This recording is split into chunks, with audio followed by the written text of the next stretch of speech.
Hey, viewers and viewresses, my name is General Red Strategist. Welcome back to Say Being Hunted, episode 662. Sorry, good lord. It's an evening, folks. I'm bound to fumble my lines. Or fumble my words, rather. My lines makes it sound like this is all scripted and all that. That's the secret conspiracy of the General Red channel. I'm not actually doing spur of the moment spontaneous commentary. I'm scripting all these episodes. I'm just recording the lines afterwards and inserting them in and all that, which has happened from time to time whenever one of my recordings fails to record the audio and whatever else have you, usually because I've forgotten to set the frigging microphone on Bandicam. But no, I'm recording this straight after the previous episode, as you all will know, because I pretty much said I was going to do that in the last episode. If you didn't hear me, then either you're deaf or you just, clicked off that episode before you heard me say anything. But no, last episode was actually just, wittering on as usual about games I bought on sale recently, which is good. Cube World, Equinox, should be very, very interesting, if and when I eventually get around to actually playing those. But no, I wanted to actually record another episode of Sir pretty much straight away, because of the fact that, as I alluded to last time, basically, I, this morning, but just before work, I was just sort of, having my breakfast and just browsing silly sort of internet stories and stuff like that. And I came across the interesting story of, well, how should I explain this? Basically, has anyone heard of Action Park? I'm sure some of you American viewers probably have heard of it, and you probably know what it was, especially if you lived in, I think, New Jersey, I think? Is that the state where Action Park was located? So, this is a bit of a fun and fascinating story, ladies and gentlemen. And by fascinating, I also mean slightly alarming. So, basically, as I understand it, the story goes that in the 1980s, over in the States, New Jersey I think it was, there was a company that opened up this kind of big sort of amusement / water park called Action Park. And it apparently had all kinds of attractions, a lot of water-based ones, as I say, Basically it had things like a tidal wave pool. I think it had this kind of like rope swing into a pool called the Tarzan swing, I think it was. It had all, various other attractions. It had like a sort of a stream with like kayaks on it. So like with like an artificially produced current. So you'd sit in a kayak and you'd sort of paddle along as the water carries you down the stream. And then it had other sort of non-water-based attractions. I think it had like a few sort of little sort of vehicular attractions to it. Probably like go-karts and stuff like that. And other things as well. So it basically, it was a big park, in essence, is what you need to know. But those of you from America, and those of you who've heard of this story, probably will have an idea of where it's going. Because, long story short, Action Park had, let's say, a bit of a bad reputation. In particular, it had a bit of a bad reputation for very, very poor, very lax health and safety, to put it that way. And I hadn't heard of this story before today, but reading it was bloody fascinating and discomforting in equal measure. Because basically, I don't know how I don't know how long this park was reportedly open for, but in essence, I think it was only open for, a few years or whatever, and in essence, because this part, of fuck's sake, that didn't attract his attention at all. No, as I was saying, I'm going right towards robots. So this park was only open for a few years, I think in the 80s, if I remember correctly from the story. But in that time, it had like 6 fatalities, 6 people who fucking died, mostly on its water attractions.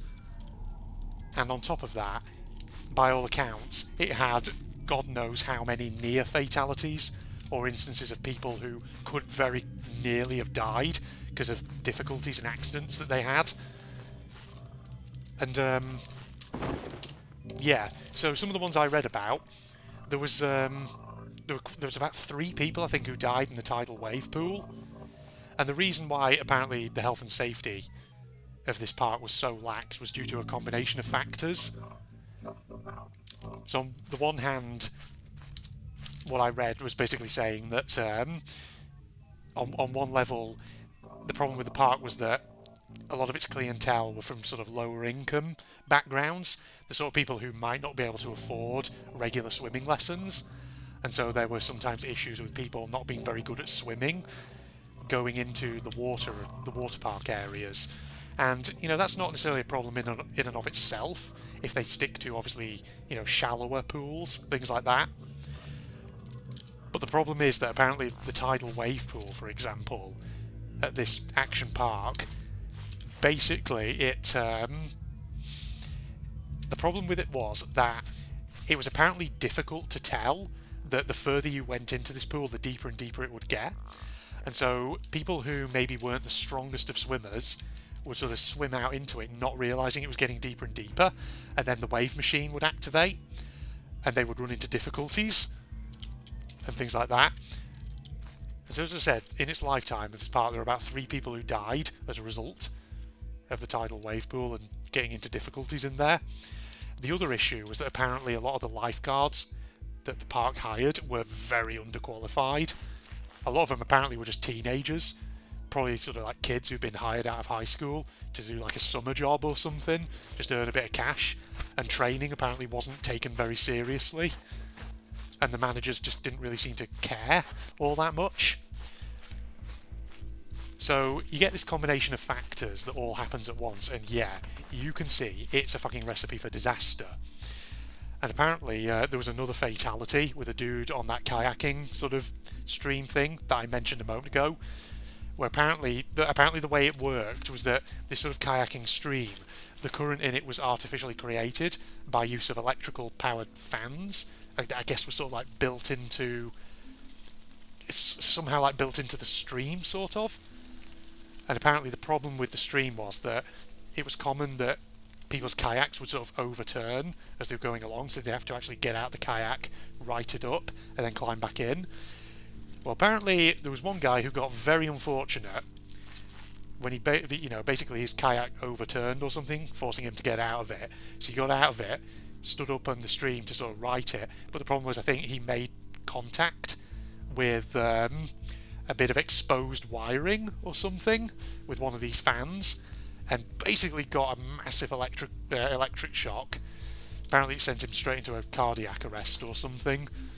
So yeah, he died of basically a heart attack, I think. And there was another instance of, I think I mentioned the Tarzan swing water attraction that apparently they had, which was basically just a rope swing into a pool. But apparently for some reason the water temperature in that pool was much, much lower than it should have been. Because I think with swimming pools, there's kind of like an optimum water temperature that they're supposed to be. So I can't remember exactly what it is off the top of my head. Something like, is it like 17 or 18 degrees Celsius? I don't know, something like that. Or getting towards maybe like 21, something like that. 17 to 21, somewhere around there. I may be slightly out, I'm not sure. But apparently this pool that this Tarzan swing kind of went into, by all accounts, the water temperature was significantly lower. So it was more like 10 to 11 degrees centigrade, something like that, Celsius. And so that's the kind of temperature, I believe, where if you plunge into that, you can start to get like that kind of cold water immersion shock. And apparently there was an incident of someone who basically did go into cold water shock upon hitting that water after they swung into it. And yeah, they had a heart attack, apparently, and died as a result. So there was that one. That was pretty bad. But the story that really took the biscuit for me in this whole shebang, this whole crazy tale of Action Park, was that apparently they had a fucking water slide that was called the Cannonball Loop. And there is genuinely a picture of it, and I looked at it and I thought, that can't be real. That can't be true. Surely not. Surely they didn't have that. And apparently, basically what it was is, it was sort of like a long slide, but towards the, most of the slide was basically just sort of long, straight, but towards the end of it, it actually had a loop-de-loop in it, which is fucking crazy. Ooh. And this loop-de-loop was apparently a fucking lawsuit waiting to happen. Oh, fuck's sake, you shooting at me. Why are you not going to fucking deal with the bloody alarm clock? Just fucking get out of here. Right, I'm gonna fucking get this. Ow. Ow. You guys are very bad shots. Actually, you're making me bleed. That's not good. But yeah, this cannonball loop, as it's called. Fuck's sake. They're shooting me. No, the cannonball loop. I'm trying to talk and commentate as they're friggin' shooting like crazy at me. So this slide was apparently a fucking just death trap waiting to happen. And fortunately, I don't think there was anyone who died on it, but there were certainly people who apparently got injured on it. Because the thing is,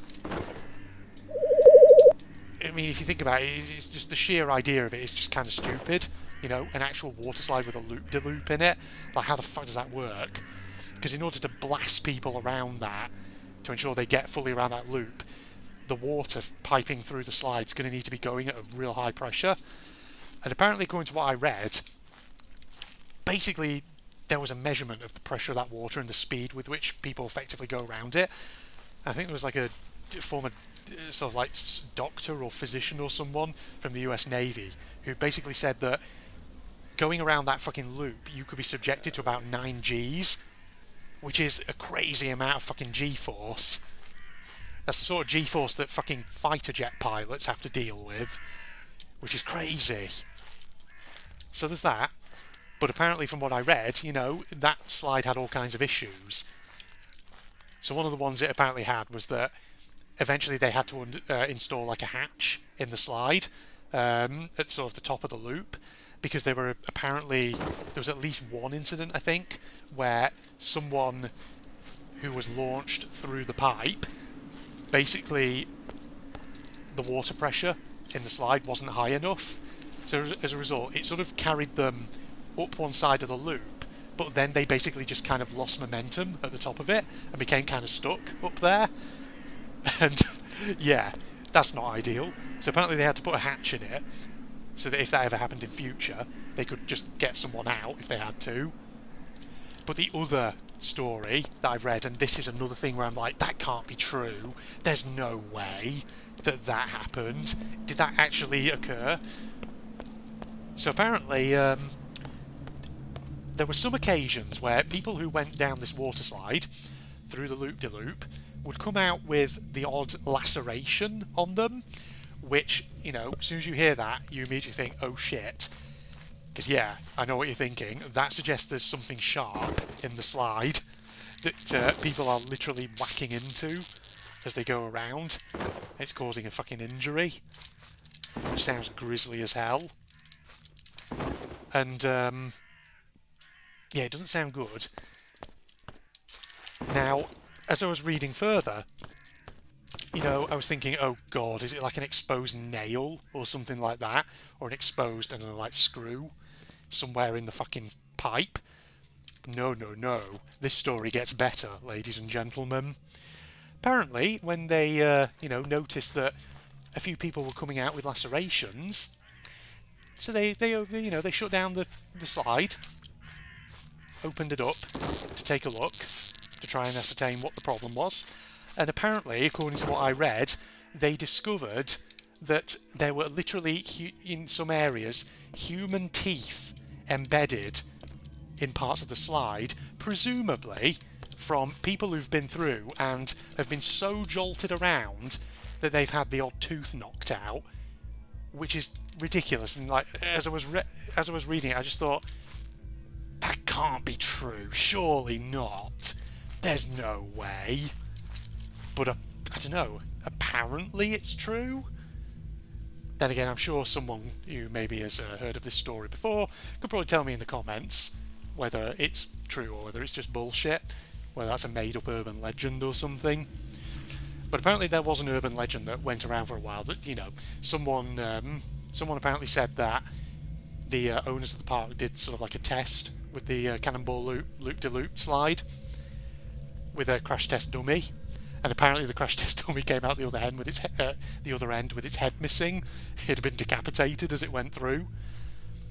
But I don't know, according to what I read, apparently there was someone, I think like the son of the park's owner, who apparently came out later and said, no, that's true, that did actually apparently happen. So I'm assuming he's trustworthy, I don't know. But yeah, fascinating story, and disquieting in equal measure. Go and have a read about it, ladies and gentlemen. But God, if anything, it's a story. I think it's a cautionary tale to anyone who sits there and says, oh, you know, why do we have health and safety? Well, this is literally the reason why. Because otherwise you're going to get fucking cowboys and people who care more for profit than safety putting that kind of thing together, and you're going to get people who, at the very minimum, come away with horrible injuries, at worst, come away in frigging body bags. And what kind of sort of got me, though, was when I was reading it, apparently there were people who were sort of, you know, years and years after it closed, were all sort of writing about it dead fondly, who were sort of like, oh yeah, you're not a true New Jersey person unless you've been to Action Park and survived their death trap water slides and whatever else have you. And it's like, oh yes, we cut our teeth with our adolescent rite of passage at Action Park. It's like, fuck's sake, don't be so stupid. Nobody should have to friggin' have that as a rite of passage. That's ridiculous. So yeah, I really wanted to just do an episode talking about that, ladies and gents, because it was a fascinating story. And it just gets better and better and better. And apparently one of the reasons why it took so long for the state kind of regulatory authorities to eventually close it down, apparently from what I read, was just that the park was a big employer, and I think that basically a bit of local politics for a long time kind of won out, and people didn't sort of close it down because they were like, well, we could shut it down, but then a load of people are going to lose their jobs and things like this, because again, people apparently valued money more than they did safety, which is unfortunate. Well, there you go, folks. I think we'll probably wrap up there. Looking at time, we've done at least 10 minutes there, haven't we? Which is pretty good for a podcast-style episode. So, yeah, let me know in the comments if you've heard of this story. Let me know if there's anything there that I've said which is technically untrue. If there's anything that actually turned out to just be an urban legend or whatever. How many of you have actually heard that story? Like I said, before today, I hadn't heard about it either. And it was kind of astounding to the point where I was like, I'm seriously sat there thinking, okay, I could see some of this being true, but there's others that are just so wild and crazy, other aspects of this, that I just think, part of me is like, I don't want to believe that that's true. So yeah, Facebook and links down below, along with the link to my propagandist channel for anyone interested. If you enjoyed, a like is of course always appreciated. But other than that, I am signing off now. Goodbye, everybody. Here.